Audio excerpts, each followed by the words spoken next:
Monday morning, first job of the week. Brake locks in, yeah. Meter up,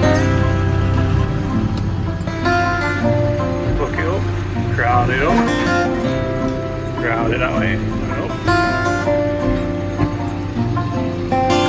and off we go.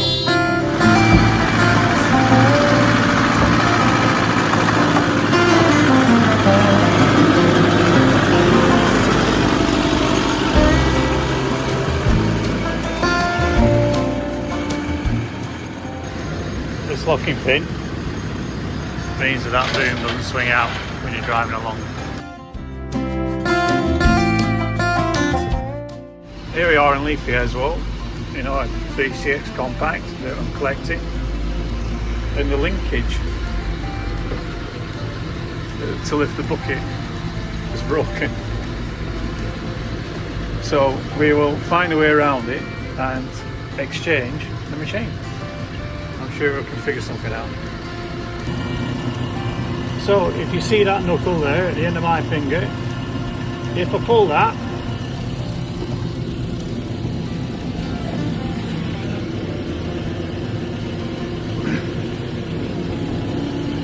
we have success. And we can push it to make it go down as well. The next challenge is to get it to drive in a straight line. Job 2. Job 3. Let's get the other one. And she's on. Locking pin in. Chained on. Duncan from CRH was good enough to send me a photograph of where the linkage was, but to be fair, I just found it anyhow, so that was good. We'll keep the bucket up because it doesn't affect the ride height, it doesn't affect how it travels. It might sink down, I doubt it will, but if it does stay up, it's safe messing around with it when I want to get it off.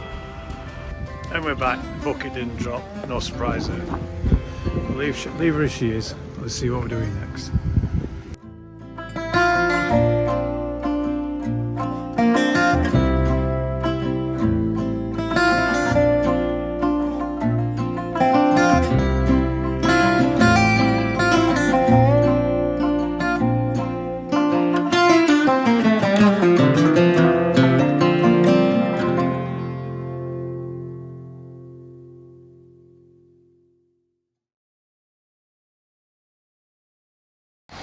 Loaded. So last week a viewer quite rightly suggested, why don't I just put the roller up against the blade there and then just run a chain over the top, and believe me, that's how I used to do it, but you can't. It has to have 4 individual lashings, all of which are tensioned like that there. But if anybody who moves these things will know, that's not necessarily the safest way to do that, because the way the suspension works on them and the way they might move on the trailer, a single chain across the top would be the safe way to do it. But health and safety and the DVSA have decided it's like this, so it's like this. That also adds why it's so important to put the locking pin in, because if you don't, you never get the tension you're ever going to get with chains like this. You just won't get it. So I appreciate the viewers' comments and I'm totally with him, but unfortunately this is how it's got to be done. They're lowering to themselves, these tarmacking lads, but it's gone, it's off, and it's time for me to be off too. We just got that LiuGong off now and we're heading back to HQ.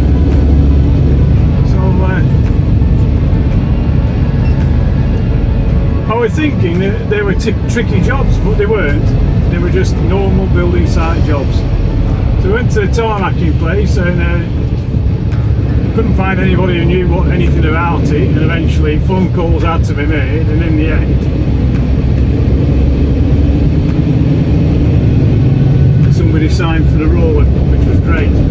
But whilst we were there, we were very fortunate to meet Johnny Masters from RJM. So he came over to say hello, much impressed with his wagon, what a nice lad he is. So that was pretty cool. But unfortunately, he was super busy, didn't have time to get a photo, and he needed to get on back down south. So he had a planing machine on. So we just look very small on his trailer. Very, very tidy. Nice setup they've got.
Just by the Colosseum, but I didn't really think they'd still be on with it.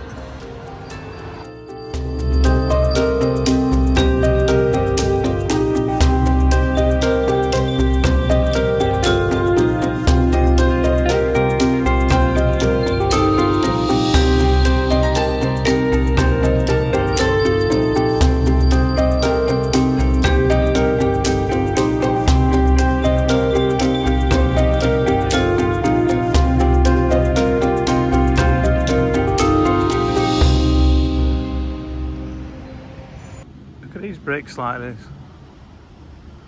a few courses in there, ain't there? The Spanish Steps, they're a bit busy.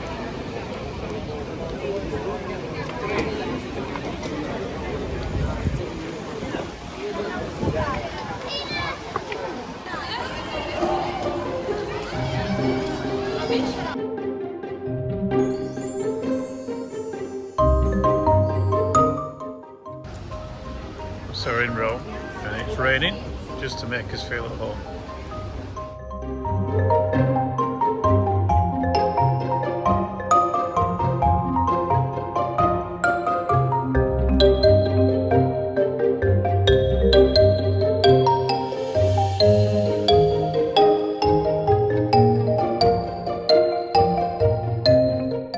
So even at tea time, the fine plant working.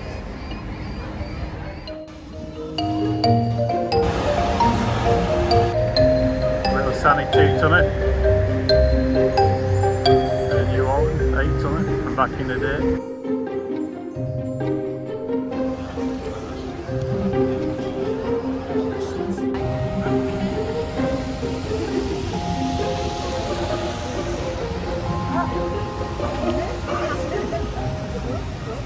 You gotta love the traffic management on the roundabout, haven't you?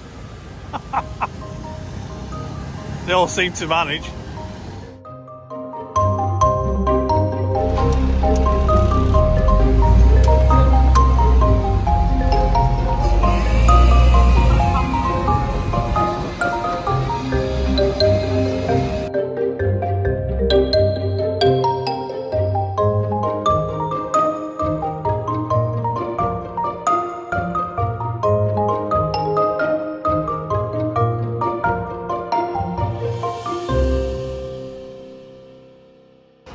So this is the Italian tomb of the unknown soldier.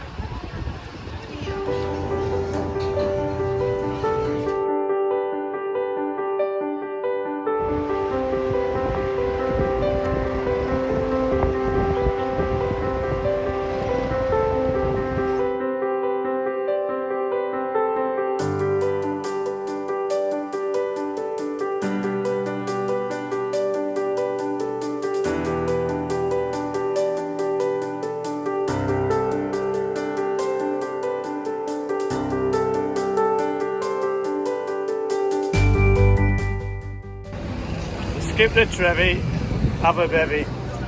That's got to be a Scouser that's running this place.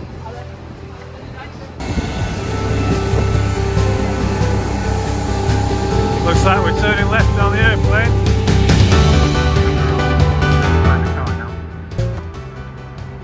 So we got the car, we're home. Time to get home, ready for work on Monday. Have a nice weekend, folks. What's left of it? See you on Monday. Take care. Bye bye.